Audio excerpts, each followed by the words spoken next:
Good evening. This is a video response to Lebossu. Thanks for tagging me. This is my first ever tag, so it's new ground for me, I suppose, in some sort of way. Uh, where to start? I suppose the first question is a good place to start. So the first question is, let me just check because I haven't memorized it. Do I struggle buying games? I think for me this is quite an easy, straight answer. I would say, well, it depends on the context. Financially, I would say anyone would struggle buying games because, there's some titles that everyone would love that they can't necessarily obtain. That goes for me as well. There's lots of games that I would love, to own for my collection, but there's no way I'm going to find them, especially boxed, for example. Struggling to buy games in the sense that I don't know what to buy, what there is to buy. I think I'm pretty focused on what it is I want to buy. But then I get kind of distracted quite a lot. So, I like cheap games. I think that's pretty clear from my videos that I like buying games for very cheap prices, and that's my main motivation. But if I can focus on one genre, category, or console, then I do. I kind of do. So, I mean, obviously I'm focusing, or was focusing on Super Famicom, but kind of moved on to GameCube at the moment. But I haven't really deviated from those two consoles in terms of buying large lots of games, or small lots of games, for that matter. I'm quite focused on wanting to have a full library of GameCube games. I think the Super Famicom is probably unrealistic because of the cost, unless I can really find my feet here in Japan.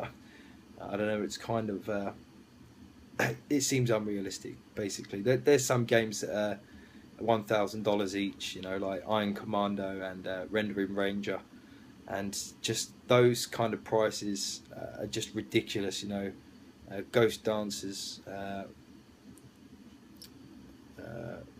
Magical Pop, is it Magical Pop?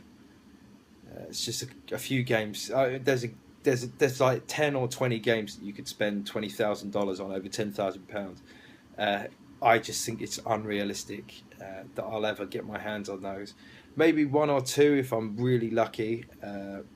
But yeah, finishing the Super Famicom set is just, yeah, it's not going to happen. Really, I'd love it to happen, of course, but it's unlikely. GameCube, on the other hand, the prices of the most expensive games don't really go beyond $100. So if I'm quick and I'm careful, I can probably get them at that price or below.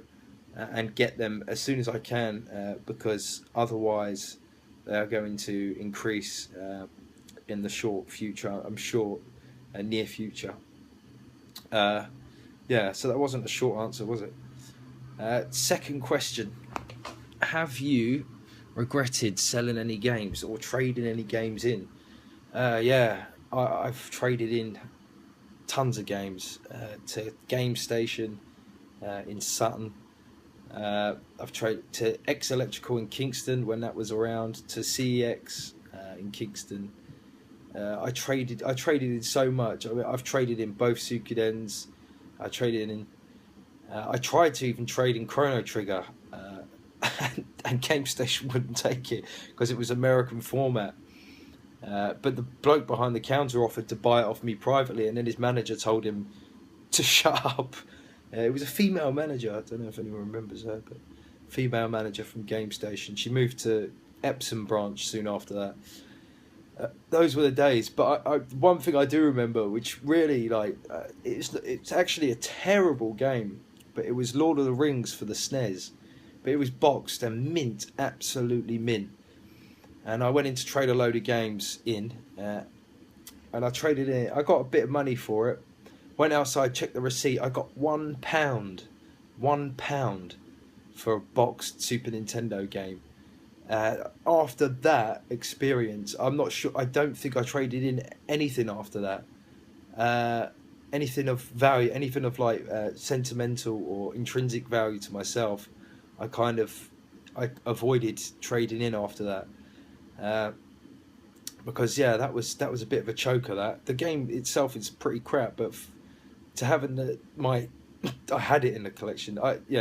I've regretted trading in so much. I really cannot begin to tell you how many games, how many great titles I traded in, how many I've sold as well over the years.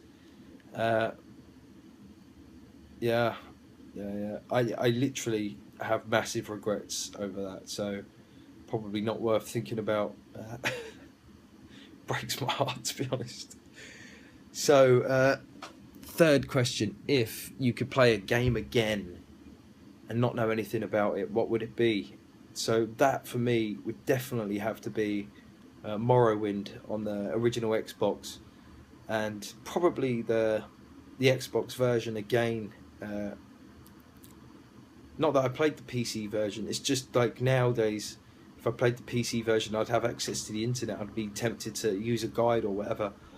But back then, that was really... I know there was dial-up when Morrowind came out, because I remember my friend had dial-up, and he had Morrowind for the Xbox, and he had that beast of an Xbox, and I was just like, this is a piece of crap. And then he showed me Morrowind, and I was just like, yeah, it looks okay. And then I started to play it, and I just thought, wow, this world's just so expensive. And I remember an old friend that I had showed me Daggerfall on his PC when I was younger, and I was like, my mind was blown, because you could literally do anything you wanted to, you go anywhere you wanted, you could loot people's houses, etc.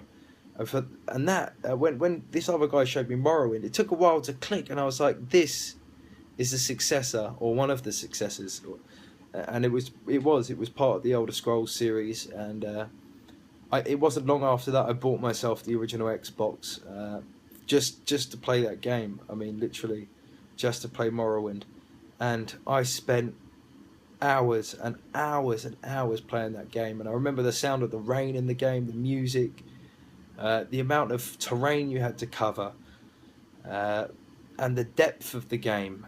There were so many glitches. Going back and playing it now isn't exactly a pleasure. It is a pleasure.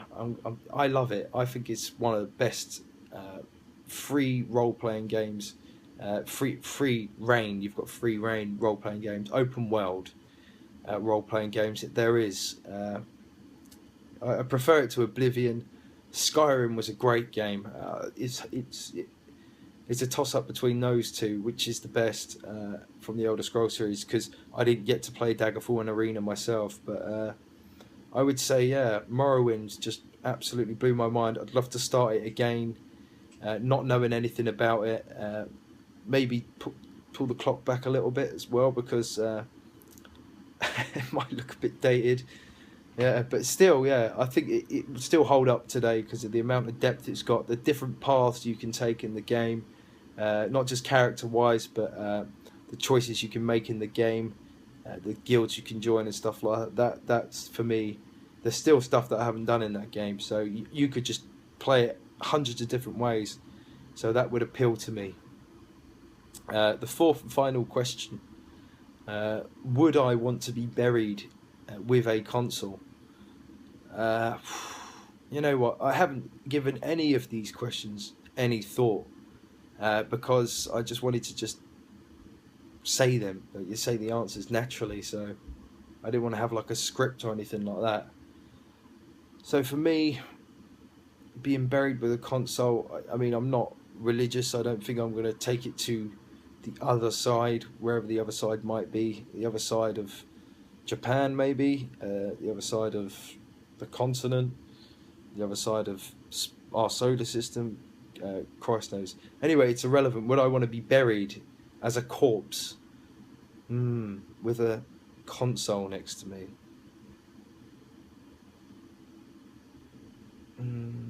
don't think so. Not for me.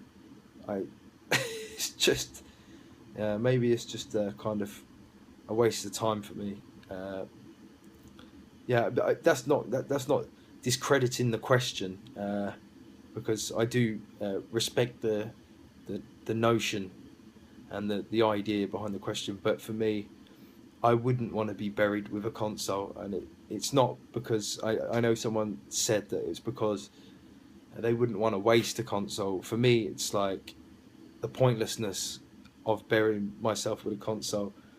Uh, yeah, whether it was if it was for someone to pay like respects or homage or homage to my life, then maybe perhaps as their gesture, uh, I could be buried with if I had to choose.